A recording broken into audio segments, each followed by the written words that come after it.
രാവിലെ തന്നെ കിച്ചൺ ടീമിൽ നിന്ന് അനുവിനെ ചവിട്ടി പുറത്താക്കിയിരിക്കുകയാണ്. പകരം റെന ഫാത്തിമയാണ് ഇപ്പോൾ അനുവിന് പകരമായിട്ട് അടുക്കളയിൽ ജോയിൻ ചെയ്തിരിക്കുന്നത്. അതുപോലെ തന്നെ ബിന്നിയും സഹായിക്കുന്നുണ്ട്.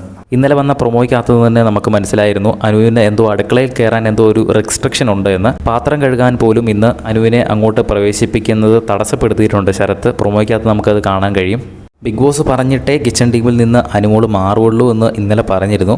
പക്ഷേ എന്താണ് സംഭവിച്ചതെന്ന് അറിയത്തില്ല. എങ്ങനെയാണ് മാറിയത് എന്ന് കറക്റ്റ് ലൈവിൽ മിസ്സായിപ്പോയി.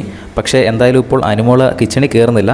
ഇപ്പോൾ അവിടെ നെവിൻ, അതായത് തമ്പുരാൻ്റെയൊക്കെ അടുത്ത് ഇരുന്ന് വർത്തമാനം പറയുന്നത് കേട്ടിരിക്കുകയാണ്. പക്ഷേ അവരോടൊന്നും സംസാരിക്കുന്നൊന്നുമില്ല. എല്ലാവരുമായിട്ട് ചെറിയ ഉടക്കുണ്ടെന്ന് തോന്നുന്നു. മാത്രമല്ല സ്വേച്ഛാധിപതിയായ നെവിൻ്റെ അടുത്തിരിക്കുമ്പോഴും നെവിൻ പറയുന്നുണ്ട്, അനുവിൻ്റെ ആ സൈഡിലേക്ക് നോക്കണ്ട, അങ്ങനെ ഒരു പെൺകുട്ടി ഈ രാജ്യത്തുള്ളതായിട്ട് നിങ്ങൾ ആരും കണക്കാക്കണ്ട, അങ്ങോട്ട് ആംഗ്യം പോലും കാണിക്കണ്ട, അങ്ങനെ ഒരാൾ ഇവിടെ ഇല്ല എന്ന് നിങ്ങൾ വിചാരിച്ചാൽ മതി എന്ന് പറയുന്നുണ്ട്. അങ്ങനെ അനു നിലവിലിപ്പോൾ ഒറ്റപ്പെട്ട് അവിടെ ഇരിക്കുകയാണ്. മാത്രമല്ല കിച്ചൺ ഏരിയയിൽ നിന്ന് ശരത്ത് പറയുന്നുണ്ട്, അനുവിനെ എങ്ങാനും ആരെങ്കിലും കിച്ചണിൽ കയറ്റി അവളുടെ കൈ ഞാൻ വെട്ടും എന്നൊക്കെ പറയുന്നുണ്ട്. ഇതൊക്കെ കഴിഞ്ഞ് ഉച്ചയ്ക്കാണ് എന്ന് തോന്നുന്നു ശരത്തും അനുമോളും തമ്മിലുള്ളൊരു ഫൈറ്റ് നടക്കുന്നത്. പോയി നിൻ്റെ പെണ്ണുമ്പുള്ളെ വിളിയിടാന്നൊക്കെ ശരത്തിൻ്റെ അടുത്ത് അനുമോൾ പറയുന്നത്. അതൊക്കെ ലൈവിൽ സംഭവിക്കുമ്പോൾ തന്നെ നമ്മൾ അപ്ഡേറ്റ് ചെയ്യുന്നതായിരിക്കും. അതൊക്കെ കാണുന്നതിനായിട്ട് നമ്മുടെ ചാനൽ ഒന്ന് സബ്സ്ക്രൈബ് ചെയ്യുക.